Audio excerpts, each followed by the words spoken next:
वैकुंठ चतुर्दशी पर्व का विशेष पौराणिक महत्व होता है। यह पर्व साल भर में सिर्फ एक बार मनाया जाता है। वैकुंठ का अर्थ भगवान विष्णु की आवास से है। भगवान विष्णु जिस लोक में निवास करते हैं उसे वैकुंठ कहा जाता है।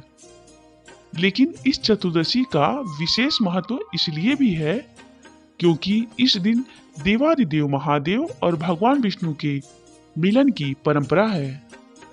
इसलिए इस दिन को हरिहर चतुर्दशी भी कहते हैं। धर्म ग्रंथों में यह भी वर्णित है कि इस दिन भगवान शिव और भगवान विष्णु की एक साथ पूजा करनी चाहिए। यह दिन इतना पवित्र माना जाता है कि कहा जाता है इस दिन देवादिदेव महादेव और भगवान विष्णु की पूजा अर्चना करने वाले भक्तों को मोक्ष की अर्थात वैकुंठ धाम की प्राप्ति होती है। वैकुंठ चतुर्दशी का दिन इसलिए भी महत्वपूर्ण है क्योंकि इसी दिन देवादिदेव महादेव ने भगवान विष्णु को सुदर्शन चक्र प्रदान किया था।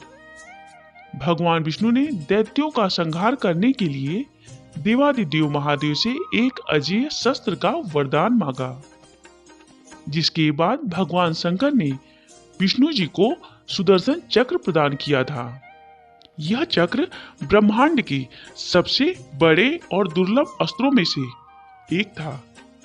इस चक्र में दैत्यों और प्रतिद्वंदियों को दो टुकड़ों में काटने की शक्ति थी। पौराणिक कथाओं के अनुसार असुरों का प्रभाव बढ़ रहा था। देवता उनसे युद्ध में हार रहे थे। ऐसे में सभी देवता भगवान विष्णु के शरण में आए। भगवान विष्णु ने देवताओं की मदद करने की ठानी, लेकिन असुरों का संहार करने से पहले वो सीधे महादेव के पास उनसे मिलने चल दिए। लेकिन देवादिदेव महादेव ध्यान मग्न थे। भगवान विष्णु ने अपनी भक्ति से देवादिदेव महादेव को प्रसन्न करना चाहा और शिव जी की स्तुति करने लगे।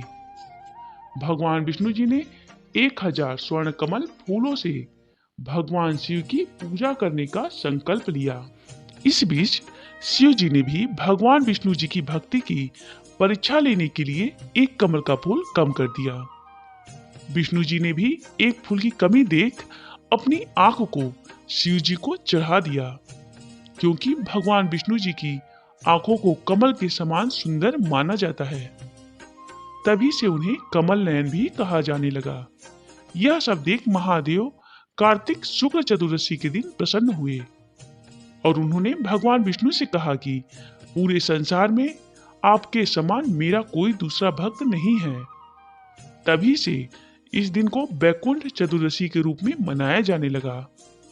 महादेव ने कहा कि इस दिन जो व्यक्ति पहले आपका और बाद में मेरा पूजन करेगा उसे वैकुंठ लोक की प्राप्ति होगी।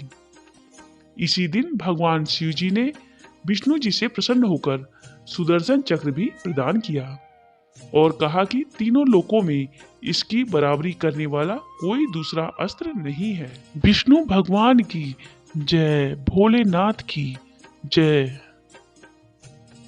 अगर आपको यह कथा पसंद आई हो तो मेरे चैनल को लाइक